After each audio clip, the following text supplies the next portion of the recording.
आज का जो पॉडकास्ट है वो मैं एक बेहतरीन शख्सियत के साथ लेने जा रहा हूँ जिन्होंने अपने बहुत कम उम्र में चीज़ों को बैलेंस करना सीख लिया।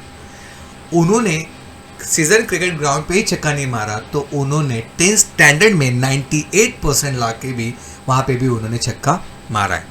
जो एक पुरानी कहावत है उसको भी उन्होंने फॉल्स स्टेटमेंट करके दिखा दिया है या फिर उनको गलत साबित करके दिखा दिया है।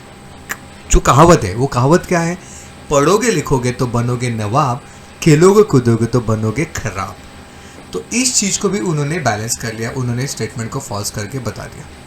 तो आज का जो पॉडकास्ट है उस पॉडकास्ट में हम बहुत सारे क्वेश्चंस के बारे में बात करेंगे कि जो हमारे गेस्ट हैं दक्ष करके हैं, उन्होंने दक्ष सानी करके हैं, उन्होंने 10th स्टैंडर्ड में 98% कैसे लाए, वो मोबाइल से किस तरह से दूर रहे हैं, किस तरह से उन्होंने लैंग्वेज में उन्होंने पढ़ाई करी है जो बाकी के बच्चों को हेल्प हो जाएगा।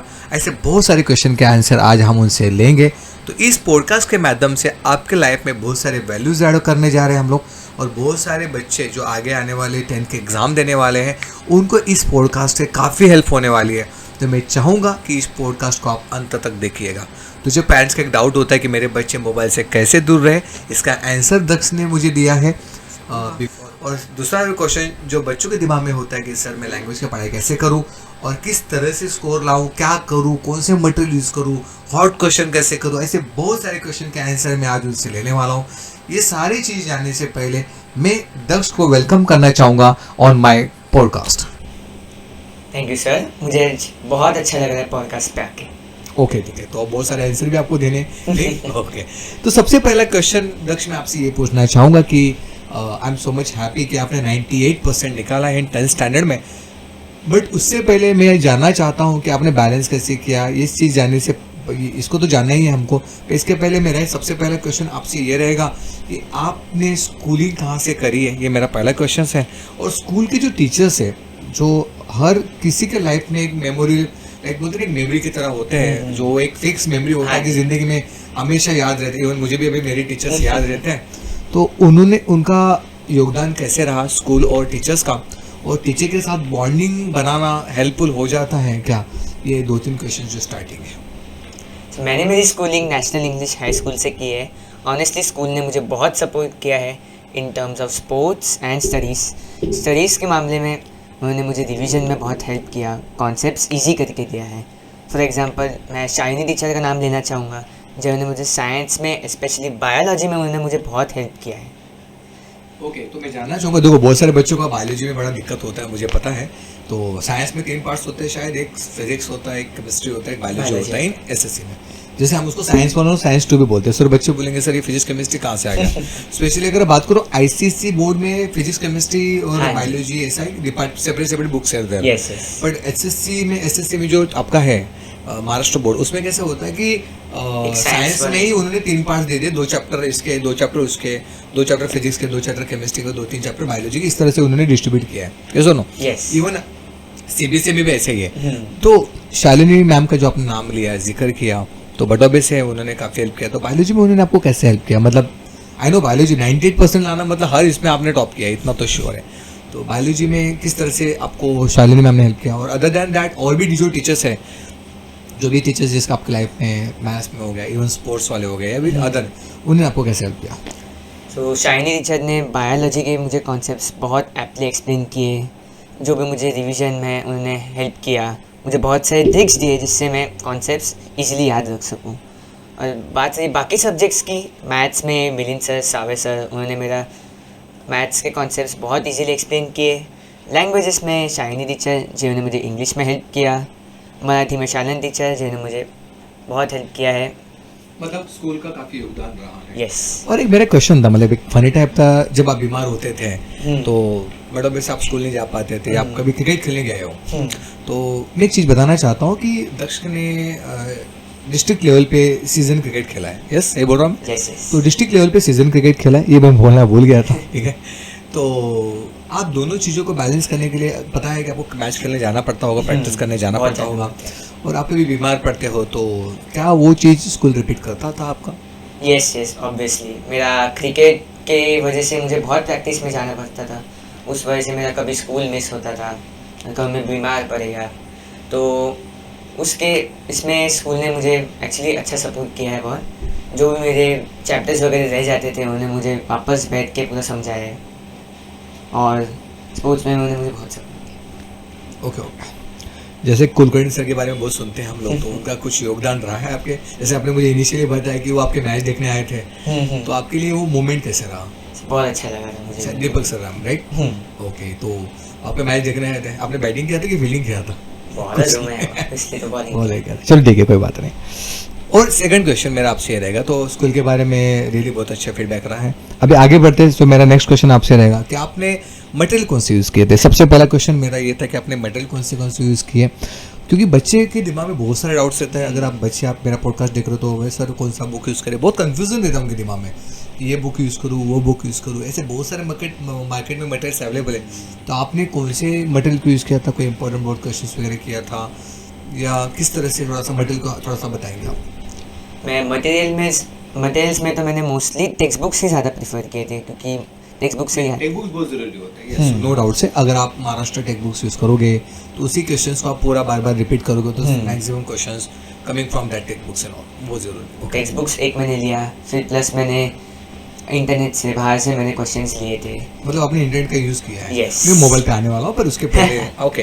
तो और किस तरह से, या फिर उसमें और एक बच्चों में डाउट होता है ना, मटेरियल में आपने टेक्स्ट बुक्स को सॉल्व किया, और उसके बाद आप हॉट क्वेश्चन के लिए कैसे प्रैक्टिस करते थे, या फिर किस तरह से और मटेरियल यूज़ करते थे? हॉट क्वेश्चंस के लिए अगर मैं बोलना चाहूँ तो मैंने ऑनलाइन प्रेफर किया था। स्कूल ने मेरे बहुत सारे हॉट क्वेश्चंस कराए थे। मैंने आपका भी यूट्यूब चैनल प्रेफर किया था, मोस्टली ट्रिग्नोमेट्री के लिए मैंने प्रेफर किया था। मोस्टली ट्रिग्नोमेट्री, और भी क्वेश्चन थे बेटा वहाँ पे, ठीक है? उससे मुझे बहुत हेल्प हुआ था। ओके, ट्रिग्नोमेट्री के हॉट क्वेश्चंस। ओके, तो और एक चीज़ है जो इम्पोर्टेंट बोर्ड क्वेश्चंस जो होते हैं, बहुत सारे क्वेश्चन ऐसे होते हैं जो इम्पोर्टेंट होते हैं, तो वो आप उसमें आपने कुछ कैसे आपको हेल्प किया था important board questions? Important board questions के लिए भी मैंने बाहर से प्रेफर किया था, और आपने जो मुझे इम्पोर्टेंट बोर्ड क्वेश्चंस का शीट दिया था उससे मुझे बहुत हेल्प हुआ है। तो वो इम्पोर्टेंट है। उसके बाद हम आगे बढ़ेंगे जो रिवीजन होता है। तो जहाँ तक मैं समझता हूँ कि रिवीजन बच्चों के लाइफ का सबसे इम्पोर्टेंट पार्ट होता है, और बहुत सारे बच्चे रिवीजन नहीं करें, लेक्चर हो गया, ख़त्म हो गया। अगर देखो most of the time 10 start कब होता है? एक्चुअली मेरे को लगता है 10 स्टार्ट होता है mid of 9th, right? Yes. Mid of 9 चालू कर देते हैं। मतलब मंथ बता सकते हैं आप कौन सी मंथ में चालू होता है? मंथ नॉर्मली तो फरवरी मार्च से ही करते, कभी कभी फरवरी मार्च, तो उससे पहले 1-2 चैप्टर हो जाते हैं। Yes. आप कोई क्लास जाते हो या फिर स्कूल में, तो मुझे नहीं पता स्कूल के क्या पैटर्न होता है, पर शायद उस पीरियड में वो खत्म हो जाता है। ओके, तो वो जो खत्म होता है, तो जो पहला चैप्टर आपका लगता है सिंपल इक्वेशन ही है, शायद क्वाड्रेटिक इक्वेशन है, जो भी है सिंपल है, क्वाड्रेटिक इक्वेशन है। सबसे एग्जाम्पल ट्रिग्नोमेट्री जो पहले पढ़ा दिया है, तो 6 महीने के बाद याद कैसे रहेगा बच्चों? मतलब समझ रहे हो ना कि after 6 month how to memorize this part, ये सबसे बड़ा क्वेश्चन है। तो इसके लिए रिवीजन का पार्ट इंपॉर्टेंट हो जाता है कि आपको रिवीजन करते रहना है, बार बार वो चीज़। रिवीजन एक तरह से एक टेक्निक होता है कि बच्चों को उस चीज़ को रिकॉल कैसे करना है। Yes. तो बच्चे खुद से रिवीजन करना ज़रूरी है कि आपने रिवीजन के लिए कुछ और एक ट्रिक या मेथड यूज़ किया था? Revision, first of all revision तो खुद से ही सबसे ज़्यादा करना ज़रूरी है। फिर रिवीजन के लिए हम लोग बाकी चीज़ें भी प्रेफर कर सकते हैं, जैसे इंटरनेट हो गया, बाकी फिर बुक्स हो गए। और रिवीजन के लिए आपने जो मुझे महा रिवीजन सेशन दिया था, उससे मुझे बहुत ज़्यादा हेल्प हुआ है। ओके, तो महा रिवीजन सीरीज को, महा रिवीजन जो आपने बोला वर्ड एग्जैक्टली है क्या? क्योंकि बहुत सारे जो मेरे यहाँ पे बच्चे देख रहे हैं, तो वो क्वेश्चन पूछेंगे कि महा रिवीजन क्या है, थोड़ा सा उसको इलेबोरेट करोगे आप महा रिवीजन को? एग्जाम्पल लेना चाहूँगा ट्रिग्नोमेट्री का ही। आपने मुझे एक शीट प्रोवाइड किया था जिसमें फर्स्टली शॉर्ट नोट्स वगैरह दिए थे, टिप्स एंड ट्रिक्स दिए थे कि कैसे सॉल्व करना है, और इजीली फॉर्मूलेज दिए थे। फिर बाद में आपने बहुत सारे क्वेश्चंस उसमें ऐड किए थे, जो इजी भी थे, डिफ़िकल्ट भी थे, कुछ हॉट क्वेश्चंस भी थे। तो उसके नीचे थोड़े लाइंस दिए थे जिसमें हम लोग अपना आंसर लिख सकते हैं। मैंने वो सब सॉल्व करके आपको दिया था। फिर आपने उसमें क्रॉस चेक करके एक आध दो मेरी गलती निकाली थी, फिर मैंने उस पर वर्कआउट किया और मुझे फिर अच्छे रिजल्ट्स आए। तो देखो यार, जहाँ तक मेरे को समझ में आ रहा है, मैं कंक्लूजन देना चाहूँगा कि महा रिवीजन सीरीज क्या था कि एक शीट था, मुझे करेक्ट करिएगा if I am wrong then, right? तो एक शीट था कि उसके ऊपर पहले इंपॉर्टेंट शीट थे जिसके बहुत सारे इंपॉर्टेंट फार्मूलाज बोल सकते हो। उसके बाद क्वेश्चन 1, उसके नीचे कुछ लाइंस, क्वेश्चन 2 उसके नीचे कुछ लाइंस, क्वेश्चन 3 इसमें, मतलब उसमें ही आपको लिखना है, राइट? उसके अंदर लिखना है, फिर वो सबमिट करना है। आपने मेरे को दिया जो ये मैंने चीज आपने बोला महा रिवीजन सीरीज, आपने वो मुझे दिया, मैंने उसको सॉल्व करके बोला भाई ये यहाँ पे करेक्शंस है, ये आप कर लो, और वो आपको देगा, आपको क्लिक होगा कि नहीं यार ये करेक्शंस है, ये स्टेप्स ऐड करना जरूरी है। जब 98 और 100 मार्क्स के बात आते हैं तो वहाँ पे एक मार्क्स भी बहुत मैटर करता है। तो एक चीज़ जो मुझे पता है कि 100 में से 100 लाने के लिए वहाँ पे गलतियाँ ये लोग ढूंढते रहते हैं जो पेपर चेकिंग करने वाले। तो फिर पेपर चेकिंग के लिए आपको मतलब वो जो महा रिवीजन जो सीरीज था उसका हेल्प हुआ? बहुत ज़्यादा हेल्प हुआ है मुझे महा रिवीजन सीरीज़ का। आपने बोर्ड का पेपर कैसे लिखा था? बोर्ड का पेपर मैंने मोस्टली जितना हो सके उतना क्लीन रखने का कोशिश किया था। ऐसा नहीं कि हैंड राइटिंग एकदम ही ज़्यादा अच्छा होना चाहिए, पर जितना हो सके प्रेजेंट एग्जामिनर को क्लीन दिखना चाहिए पेपर। पर आपको आपकी गलतियाँ पता कैसे चले कि ये गलतियाँ हैं? इंग्लिश में आपने पहले गलतियाँ तो लिखोगे, और बच्चे गलती करते हैं, बहुत सारे बच्चे तो मेन एग्जाम में गलती कर देते हैं। तो आपने वो सारी गलतियाँ पहले महा रिवीजन में करी थी या नहीं? यस, मैं महा रिवीजन में एक्चुअली थी मेरी गलतियाँ, तो उसको रिपेयर करके आपने उसको तो ठीक है गाइस। तो महा रिवीजन सीरीज़ बहुत अच्छा सीरीज़ है और वो हम बहुत सारे बच्चों को देते भी हैं। तो अगर आप चाहते हो महा रिवीजन सीरीज़ तो डिस्क्रिप्शन बॉक्स में एक आपको गूगल फॉर्म का लिंक मिल जाएगा, आप उसको भर दीजिएगा, वो आपको हम अवेलेबल करके दे देंगे। वो एसएससी के लिए है, सीबीएसई के लिए और आईसीएसई के बच्चों के लिए है, और वो कोई चार्जेस नहीं है, वो एक free of cost for my students, उनके हेल्प के लिए। तो अगर आप चाहते हो तो डिस्कशन का गूगल फॉर्म का लिंक आप भर दीजिएगा। तो नेक्स्ट क्वेश्चन में मैं जानना चाहूँगा कि आप मैंने काफ़ी क्वेश्चंस की बात किया, अभी सबसे इम्पोर्टेंट है कि थोड़ा हॉट क्वेश्चन को इलैबोरेट करना चाहूँगा। बहुत सारे बच्चों को हॉट क्वेश्चन को लेकर बड़ा फेयर होता है, तो हॉट क्वेश्चन में उनको प्रैक्टिस कितना करना पड़ेगा ये बहुत इंपॉर्टेंट है, तो उसके लिए आप क्या बोलोगे? हॉट क्वेश्चंस के लिए तो रिवीजन बहुत ज़रूरी होता है। जितना हो सके नए नए क्वेश्चंस ढूंढते रहे, नए नए सोल्यूशंस निकालते रहे आंसर निकालने के। आपको बहुत सारी दे दी, ठीक, कोई बात नहीं। और अभी सबसे इम्पोर्टेंट क्वेश्चन, नेक्स्ट क्वेश्चन में जानना चाहूँगा कि बहुत सारे बच्चों ने मुझे क्वेश्चन पूछा। एक स्टूडेंट है अपना कि उन्हें बोला कि उसको 94 कुछ आए हैं 10th स्टैंडर्ड में, और ही टोल्ड मी राइट कि सर लैंग्वेज में कैसे है, ये क्वेश्चन पूछना है। तो जरा बताएंगे आप लैंग्वेज में आपने स्कोर कैसे किया? स्कोर इन लैंग्वेज, क्योंकि लैंग्वेज में स्कोर लाना बहुत डिफिकल्ट हो जाता है, मतलब Hindi, Marathi and all. Languages में मैंने मोस्टली तो टेक्स्ट बुक्स ही रिफ़र किया था। टेक्स्ट बुक जितना हो सके पढ़ेंगे तो अच्छा रहेगा। फिर प्लस मैंने बाहर इंटरनेट से आर्टिकल्स वगैरह पढ़ता था। अगर न्यूज़पेपर्स रहेगा तो और अच्छा है, न्यूज़पेपर्स पढ़ सकते हो आप। और जितना हो सके नए नए वर्ड्स ढूंढते रहे और आंसर्स। तो मतलब इस तरह से आपने हॉट क्वेश्चन के बारे में किया, ठीक है। तो अभी तक बच्चे यहाँ तक हमको समझ में आया कि दक्ष ने बोला कि रिवीजन इम्पोर्टेंट है, दक्ष ने बोला कि लैंग्वेज के लिए आपने बुक्स वगैरह भी पढ़े थे, मुझे जैसे बिफोर पॉडकास्ट आपने मुझे बताया था कि अलग अलग बुक्स पे भी रीडिंग किया था। तो वो भी एक है, मतलब अदर देन एक्स्ट्रा रीडिंग, वो रीडिंग इज इम्पोर्टेंट। तो इंग्लिश लैंग्वेज में ग्रामर ही समझ में नहीं आता कि राइट क्या रॉन्ग क्या है, ठीक है ना। तो लैंग्वेज में आपको स्कूल ने हेल्प कैसे किया था? लैंग्वेज में स्कूल ने मेरा ग्रामर में मुझे बहुत हेल्प किया था। जहाँ पर मुझे गलतियाँ हो रही थी उन्होंने मुझे समझाया। राइटिंग स्किल्स में उन्होंने मुझे बहुत सारे क्वेश्चंस दिए, मैंने वो सॉल्व किए थे, उस हिसाब से मुझे बहुत हेल्प हुआ। तो जितना हो सके ग्रामर, राइटिंग स्किल्स इस पे ज़्यादा फोकस करें कि मोस्टली मार्क्स उसमें मिलते हैं। ओके चलो ठीक है, तो सीधा पेपर ही बता रहा है ऐसा लग रहा है, ठीक है। ओके चलो कोई बात नहीं। तो मेरा नेक्स्ट क्वेश्चन आपसे थोड़ा फनी टाइप है, क्या आपने स्पोर्ट्स के लिए स्कूल बंक किया था? सर बंक वंक तो नहीं किया था सर, बट कभी प्रैक्टिस के लिए स्कूल मिस होता है तो स्कूल मुझे सपोर्ट करता था। ठीक है, तो बंक वंक आपने किया नहीं, बट ऑब्वियसली यार आप टॉपर में आते हो तो बंक कैसे कर सकते हो, बट स्कूल ने आपको हेल्प किया था उसमें। चलो वेरी गुड, और बहुत अच्छा क्वेश्चन था।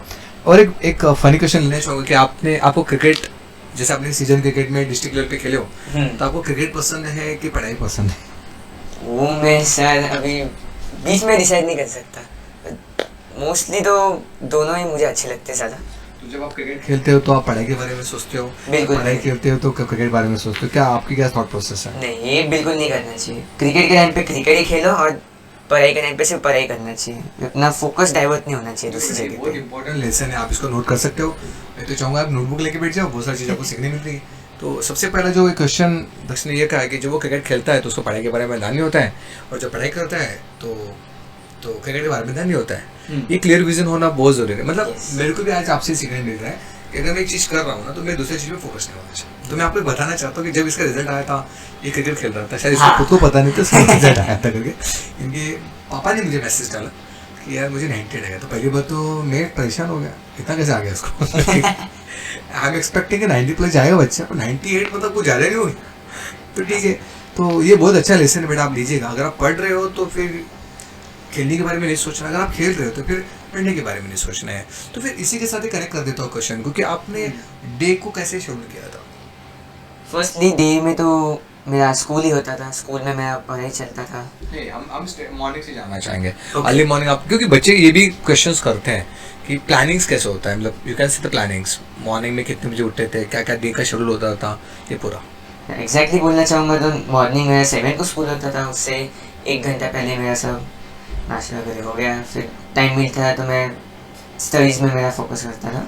फिर स्कूल जैसे ही हो गया मेरा 12-1 के आसपास में, मैं आता था तो खाना खाता था और फिर ट्यूशन्स को रिविजन कर जाता था। ठीक है, चलो ट्यूशन पे आ चुके तो आप, मैं जानना चाहूँगा कि ट्यूशन का इम्पोर्टेंस कितना होता है, क्योंकि स्कूल में तो काफ़ी चीज़ आपने बताई कि कराई जाती है, Yes. तो ट्यूशन में और कितना हेल्प हो जाता है, और कौन से ट्यूशन में तो आपने किसने कैसे हेल्प किया? मैक्सिमम पार्ट तो मेरे स्कूल में ही हो गया था, बट एक्स्ट्रा रिविजन्स के लिए, एक्स्ट्रा क्वेश्चंस के लिए मैंने गुरुकुल क्लासेस ज्वाइन किया था। गुरुकुल क्लासेस ने मुझे बहुत हेल्प किया है उसमें। रावत सर ने मुझे बहुत हेल्प किया है in terms of science, maths, उन्होंने मुझे कॉन्सेप्ट्स बहुत अच्छे से एक्सप्लेन किए हैं। फिर सुषमा मैम, उन्होंने मुझे लैंग्वेजेस में अच्छा हेल्प किया है, और ना मैडम जी ने मुझे मोटिवेशनल सपोर्ट दिया है बहुत, और बाकी टीचर्स ने भी मुझे बहुत हेल्प किया। तो अभी एक इम्पोर्टेंट है कि जैसे आपने बताया कि आपने पढ़ाई और क्रिकेट को बैलेंस किया, कैसे बैलेंस किया? मतलब क्वेश्चन ये है कि जैसे आपने बोला कि आपने पढ़ाई के टाइम पढ़ाई और क्रिकेट के टाइम किया, आपने दोनों में अच्छा किया है। ये थोड़ा सा कंफ्यूजिंग वाला खेल है कि बहुत सारे बच्चों के दिमाग में पेरेंट्स उनको बच्चों को खेलने नहीं देते। तो एक मतलब पेरेंट्स के लिए एक मैसेज है कि आप मैसेज क्या देना चाहोगे पेरेंट्स को, क्या बच्चों को खेलने देना चाहिए कि नहीं देना चाहिए? एब्सोल्युटली देना चाहिए पेरेंट्स को। नहीं यार, एक बात तो क्लियर है कि फिर बच्चे सिर्फ खेलते रहते हैं। नहीं, वो पेरेंट्स जो मुझे मिलते हैं मुझे बोलते हैं कि सर बच्चे सिर्फ खेले जा रहे हैं तो फिर उस मामले में आप क्या बोलोगे, आपकी राय एग्जैक्टली पेरेंट्स के बारे में क्या? ये पेरेंट्स सुन रहा है। पेरेंट्स को मैं एक ही बोलना चाहूँगा कि बच्चों को ज़्यादा प्रेशराइज ना करें स्टडीज़ के ऊपर, उनको थोड़ा खेलने भी दें, पर ऐसा भी नहीं होना चाहिए कि वो फुल टाइम खेलते ही रहे। दोनों जगह उनका बैलेंस बना रहना चाहिए। तो बैलेंस कैसे बनाएगा ना फिर? तो चलो ठीक है, काम कर लेते हैं, इवनिंग के टाइम 2 घंटा पढ़ने खेलने के लिए दे दो, बाकी टाइम स्कूल कॉलेज और पढ़ाई को दे दो। मतलब इन शॉर्ट में पूरे दिन में 2 घंटे पढ़ने के लिए दे देना है। तो फिर 2 घंटे में पेरेंट्स परेशान नहीं करेगा, फोन नहीं करेगा भाई तो 2 घंटा खेल ले। Suppose example 5 to 7 is there या 6 to 8 जो भी है, जो भी 2 घंटा दे दिए दिन के। और जैसे जैसे ड्यूरिंग एग्जाम, मेरे को एक बच्चे ने बहुत अच्छा क्वेश्चन पूछा कि ड्यूरिंग एग्जाम खेल सकते हैं क्या? वो डिफिकल्ट क्वेश्चन है, बिकॉज ड्यूरिंग एग्जाम खेलना मतलब ये हो जाता है, रिस्क वाला खेल है, तो क्या कर सकते हैं उसको? ड्यूरिंग एग्जाम अगर ज़्यादा स्ट्रेस आ रहा होगा तो ठीक है, तुम लोग थोड़े टाइम के लिए खेल सकते हैं। ज़्यादा भी उस टाइम उधर खेलने में ज़्यादा फोकस नहीं होना चाहिए, पढ़ाई पे अपना मोस्टली फोकस होना चाहिए एग्जाम्स के टाइम पे। तो फिर अगर हम बात करेंगे जो डेली रूटीन वाला जो खेल है, जो डेली रूटीन बच्चों का होता है एग्जाम के दौरान, वो कैसे होना चाहिए? एग्जाम के टाइम पे जितना देखो, हमने नॉर्मल कैसे बता दिया कि सुबह आप 6 बजे उठते थे, उसके बाद आप फ्रेश होकर 7 बजे आपका स्कूल होता था, उसके बाद आप दोपहर को आते होंगे, कुछ खाते थे, फिर आपने क्लास जाते थे, उसके बाद आप शाम को आते थे। तो शाम को 5-6 बजे करते कैसे थे? आपका टाइमिंग कैसे एडजस्ट होता था? 5-6 बजे मैं क्रिकेट से आता था, तो मुझे जो टाइम मिलता था मैं उसमें 2-3 घंटा मैं स्टडीज करता था पूरा मेरा। मतलब ये बात तो क्लियर है कि आपको 2 घंटा पढ़ना ही है हर दिन का, और 2 घंटा आपको ये करना है, ठीक है?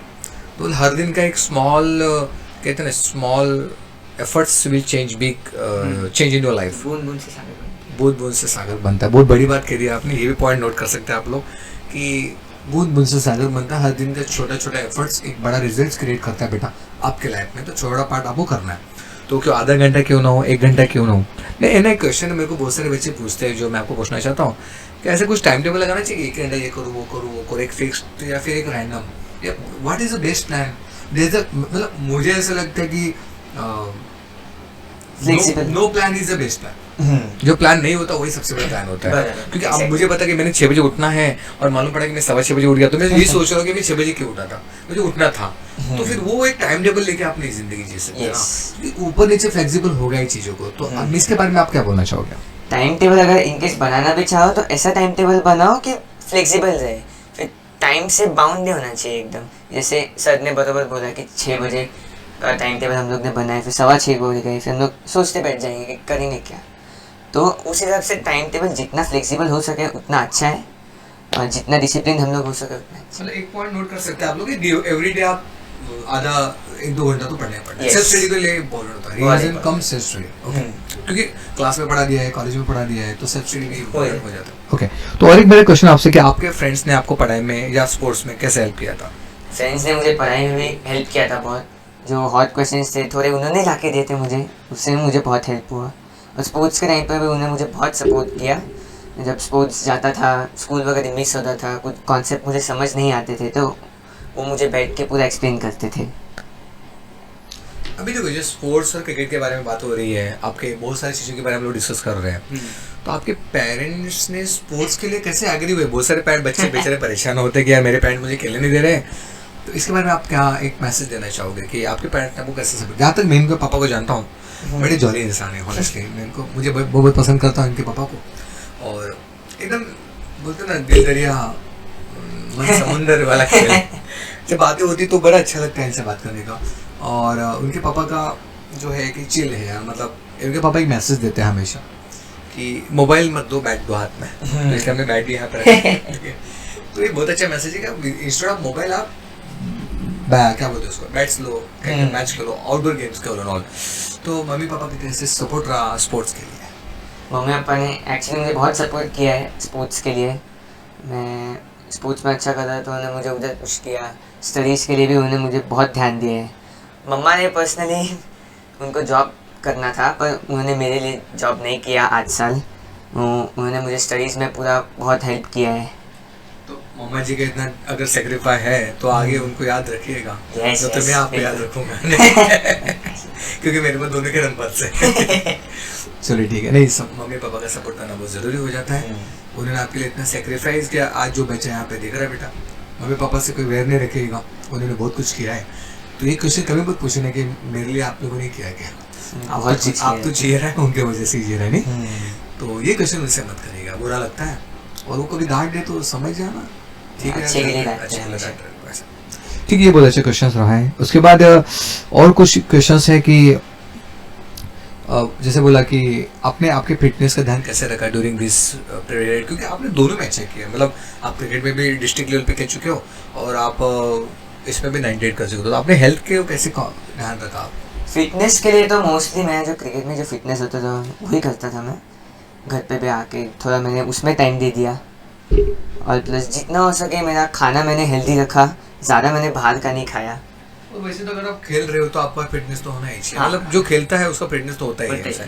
नहीं चाहो तो भी भागना पड़ता है, बॉल पकड़ना पड़ता है, बैटिंग करना पड़ता है, सब चीज़ें हो जाती हैं, ठीक है। अच्छा, और एक बहुत एक फनी क्वेश्चन रहा है, ठीक, बच्चा मुझे पूछ रहा था कि उसने बोला कि सर ये क्वेश्चन पूछ लेना, कि प्रियांशु अपना स्टूडेंट है, उन्होंने मुझे बोला कि सर ये बच्चे टॉपर लाइफ एंजॉय करते कि नहीं करते? मतलब ये बहुत अच्छा क्वेश्चन है, क्या टॉपर सिर्फ पढ़ते रहते हैं या पढ़ाकू होते हैं कि वो लोग लाइफ भी एंजॉय करते हैं? नहीं, बिल्कुल नहीं। टॉपर्स, हम लोग जैसे टॉपर्स हैं वो लाइफ भी एंजॉय करते हैं। जैसे हम लोग फुल टाइम नहीं पढ़ते रहते, फिर फुल टाइम पढ़ते रहेंगे तो स्ट्रेस आ जाएगा पूरा, तो इसलिए हम लोग थोड़ा बाहर कभी घूमने चले गए, कभी हम लोग ने एक्स्ट्रा एक्टिविटीज़ कर ली, और साथ ही साथ हम लोग ने पढ़ाई में भी बहुत फोकस किया। तो मतलब लाइफ एंजॉय करते हैं, पढ़ते भी हैं, सब कुछ कीजिए। वही तो मैंने स्टार्टिंग में जो बोला था कि चीज़ों को बैलेंस करना सीख लिया है। तो बोलते हैं ना वर्क लाइफ जो बोला जाती है बैलेंस नहीं होता है, सब होता है, करने आना चाहिए। तो मोबाइल का टाइम थोड़ा कम कर दो तो चीज़ें और बैलेंस हो जाएगी। तो इसी क्वेश्चन पे आना चाहूँगा कि आपने सोशल मीडिया को किस तरह से इस्तेमाल किया, क्या आपने किया, नहीं किया, मोबाइल से दूर रहे, साथ रहे, क्योंकि आप जो 2-3 चीज़ें बोल चुके हो कि मैंने इंटरनेट से क्वेश्चन ले, तो अब इतना तो है कि आप मोबाइल से कनेक्टेड तो हो ही हो, तो आपने मोबाइल्स को किस तरह से यूज़ किया, सोशल मीडिया? मोबाइल्स का तो सोशल मीडिया का बात करूँ तो मैं नॉर्मली सोशल मीडिया से तो दूर ही था, बट मैंने बाकी स्टडीज़ वगैरह के लिए मैंने मोबाइल का बहुत यूज़ किया है। जैसे गूगल हो गया, ChatGPT हो गया, बहुत सारे मैंने ऐप्स का यूज़ किया है मेरे स्टडीज़ में। कोई मुझे मैथ्स के कॉन्सेप्ट नहीं समझ आते थे, मुझसे मैंने सर्च किया, मुझे मिले, मैं सॉल्व किए। और मोबाइल के लिए मैं एक ही बोलना चाहूँगा कि जितना हो सके सोशल मीडिया से दूर रहे ये पीरियड ऑफ टाइम के लिए, क्योंकि हम लोग का फिर ब्रेन पूरा डिस्ट्रैक्ट हो जाता है। सो जितना हो सके दूर रहे, मोबाइल का सदुपयोग करें, मैं अच्छे यूज़ करें। मतलब क्वेश्चन लेने के लिए, अच्छे लेक्चर्स लेने के लिए ले लीजिए, उसके बाद फिर उसको धीरे से इंस्टाग्राम में न घुसे, हाँ, धीरे से व्हाट्सअप में न घुसे। हाँ, ये बहुत अच्छा मैसेज रहा है कि जितना मतलब ऐसा नहीं कि वो खराब होता है, उसको यूज़ करना आना चाहिए, जैसे हथियार है, हम लोग भाजी काटते हैं तो उसका गलत इस्तेमाल भी हो सकता है, पर भाजी काटने is not a bad and all, Yes. तो वही बहुत ज़रूरी हो जाता है। नहीं, बहुत अच्छा क्वेश्चन है। और एक जानना चाहते हैं कि ड्यूरिंग प्रिपरेशन टीचर के साथ रिलेशन आपके कैसे थे, और आप ब्रेक लेते थे क्या? ब्रेक टीचर्स के साथ तो मेरा रिलेशंस बहुत अच्छा था। एक है कि बॉन्डिंग बहुत अच्छा होना चाहिए टीचर्स के साथ, कि फिर टीचर्स भी एकदम इजीली हम लोग को एक्सप्लेन कर सकते हैं, हम भी उनके साथ कंफर्टेबल रहते हैं। और ब्रेक्स एक्चुअली बहुत इंपॉर्टेंट है, क्योंकि हम लोग पूरा टाइम पढ़ते रहेंगे, जैसे मैंने पहले भी बोला, स्ट्रेस आ जाता है, फिर हमें पढ़ने का मन नहीं करता। तो जितना हो सके पढ़ो, बट एक टाइम पे ऐसा लग रहा रहेगा कि स्ट्रेस हो रहा है तो थोड़ा टाइम का ब्रेक लो, जैसे 15-20 मिनट्स का ब्रेक हो गया, फिर उसके बाद हम लोग फिर पढ़ने लिए। मैंने वही फार्मूला मेरे लाइफ में यूज़ किया, तो मुझे अच्छे ये पॉइंट नोट करना चाहिए आप लोगों को, एक small break between this period and all. और एक चीज़ है, बहुत हाइक क्रिएट किया जाता है कि 10th स्टैंडर्ड बोर्ड है, बहुत डिफिकल्ट है, हाइक बोलते हैं ना, हाइक ही बोलते हैं ना उसको, हाइप बोलते हैं, हाइप क्रिएट किया जा रहा है कि यार बोर्ड एग्जाम है, डिफिकल्ट है। तो आप इसके बारे में क्या बोलना चाहोगे? 10th स्टैंडर्ड ऐसा मैं बोल सकता हूँ कि डिफ़िकल्ट नहीं है, बट बहुत इंपॉर्टेंट स्टेप है हमारी लाइफ के लिए।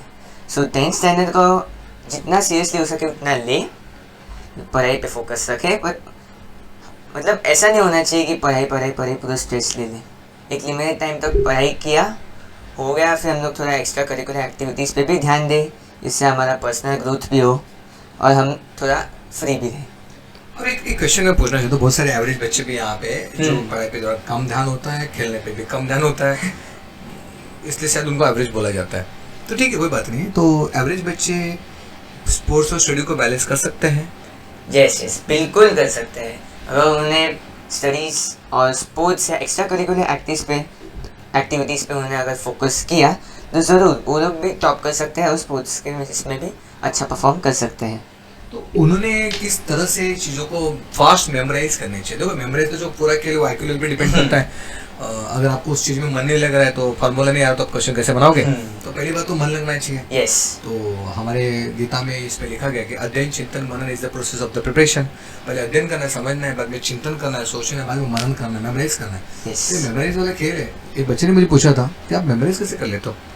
मेमोराइज में क्वेश्चन आंसर इतना डिटेल में 98 लाना आसान नहीं है बेटा, बहुत बड़ी बात है।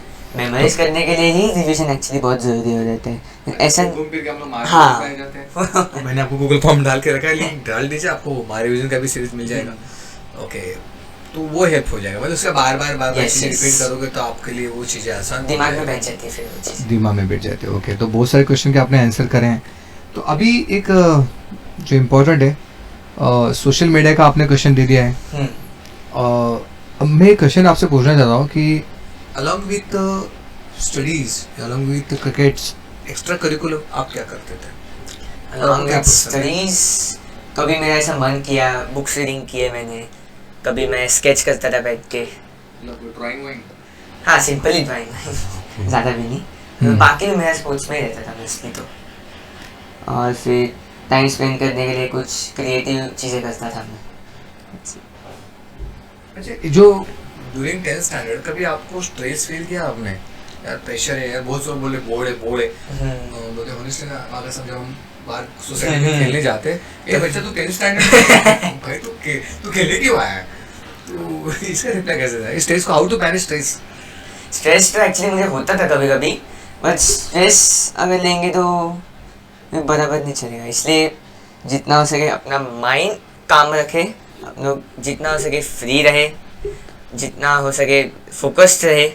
जैसे मैंने बोला कि पढ़ाई के टाइम पे पढ़ाई और क्रिकेट के टाइम पे क्रिकेट, तो उस अगर ये फंडा अप्लाई करेंगे तो स्ट्रेस भी कम ही आता है और फिर हम लोगों को अच्छा लगेगा फिर।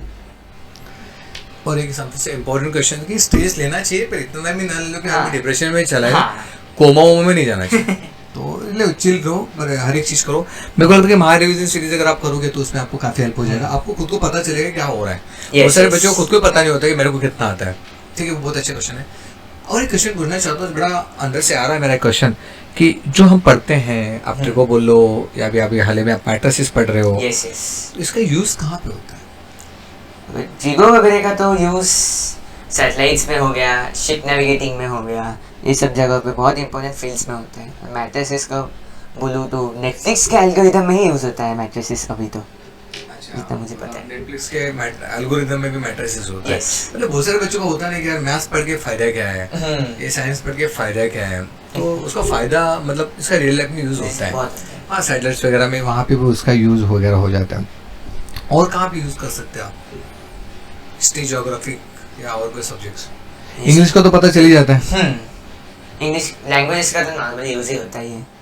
हिस्ट्री ज्योग्राफी का स्पेसिफिकली मैं नहीं बोल सकता हूँ। पर हिस्ट्री पता चलता है ना कि हाँ, कहाँ पे था, yes. कौन थे, मतलब किसने दादा साहब फाल्के एंड ऑल, ये सब चीजें इंक्लूडेड होती है। हिस्ट्री में बहुत सारी चीजें हम पढ़ते हैं, ज्योग्राफी है, सब पूरा वर्ल्ड का हिस्ट्री पढ़ते हैं, तो वो सारी चीज़ वहाँ पे हो जाती है। आपके लाइफ में आपके सबसे बड़े इंस्पिरेशन कौन थे? लाइफ में सबसे बड़े इंस्पिरेशन तो मेरे फादर और मदर थे। बाकी लोगों को जगह नहीं उसमें? नहीं, वैसा नहीं। तो पापा जी पार्टी दे दीजिएगा। आपके बारे में बातें हो रही है। और कोई inspiration other than mom dads? वो तो बड़े ऑब्वियस सबके होते हैं, उसके अलावा कौन और क्यों? अगर मैं क्रिकेट की बात करूँ तो क्रिकेट की बात करेंगे तो रविचंद्रन अश्विन सर मेरे बहुत बड़े इंस्पिरेशन रहे। वो खुद एक इंजीनियर भी है और प्लस एक बहुत जाने माने क्रिकेटर है, हमारे इंडियन टीम के ही क्रिकेटर है। तो विराट के बारे में क्या सोचा, सचिन सर के बारे में क्या सोचा? वो भी, उनको तो मैं एडमायर करता ही हूँ हमेशा। ओके, तो ये सब मोटिवेशन है। Other than sports, education fields में, जैसे एजुकेशनल फील्ड्स में ऐसे हमारे मंगलयान मिशन के जो डायरेक्टर रहे के सिवान, उनको मैं बहुत बड़ा मैं इंस्पिरेशन मानता हूँ। डॉक्टर APJ कलाम जिन्होंने हमारे बहुत सारे मिसाइल्स डेवलप करने में मदद की। जैसे मिसाइल मैन भी बोला जाता है। यस। ओके, तो विराट कोहली हो गया, APJ अब्दुल कलाम जी हो गए, डॉक्टर नंबी जी हो गए, यस, ये सारे आपके मोटिवेशनल रहे।